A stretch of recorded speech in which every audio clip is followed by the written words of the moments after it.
ফিলিস্তিনের গাজা উপত্যকায় ইসরায়েলি বাহিনীর বিমান ও স্থল হামলায় একদিনে আরও ৭৭ ফিলিস্তিনি নিহত হয়েছেন। এর মধ্যে শুধু গাজা শহরেই প্রাণ হারিয়েছেন ৪৭ জন।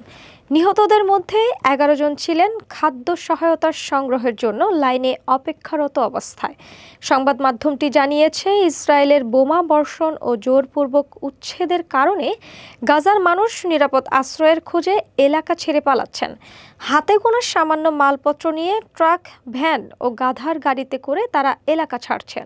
নুসেইরাত শরণার্থী শিবিরের পশ্চিমে দেইর আল বালাহ এলাকায় বহু বাস্তুচ্যুত পরিবার খোলা আকাশের নিচে অস্থায়ী তাঁবু স্থাপন করতে শুরু করেছে।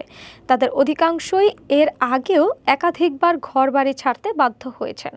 ৫০ বছর বয়সী বাস্তুচ্যুত ফিলিস্তিনি মোহাম্মদ মারুফ বলেন, আমরা রাস্তায় পড়ে আছি, কি বলবো, কুকুরের মতো না, কুকুরের চেয়েও খারাপ অবস্থায় আছি আমরা।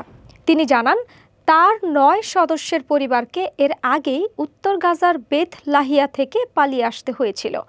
হাসপাতাল সূত্রে জানা গেছে, শনিবার একদিনেই গাজায় ৭৭ জন নিহত হয়েছেন। গাজা নগরীতে নিহত ৪৭ জনের মধ্যে অন্তত ১১ জন রুটির সংগ্রহের লাইনে দাঁড়ানো অবস্থায় মারা যান। অন্যদিকে ঘনবসতিপূর্ণ এলাকায় আবাসিক ভবনে হামলায় প্রাণ হারিয়েছেন আরও ৭ জন। ধ্বংসস্তূপ থেকে হতাহতদের উদ্ধারে কাজ করছেন স্বেচ্ছাসেবকরা। আল জাজিরার সাংবাদিক হানি মাহমুদ বলেন, গাজা নগরীতে হামলার তীব্রতা দিন দিন বাড়ছে। ঘরবাড়ি, কমিউনিটি সেন্টার সহ সাধারণ মানুষের জীবন ধারণের মূল ভিত্তি একে একে ধ্বংস হয়ে যাচ্ছে।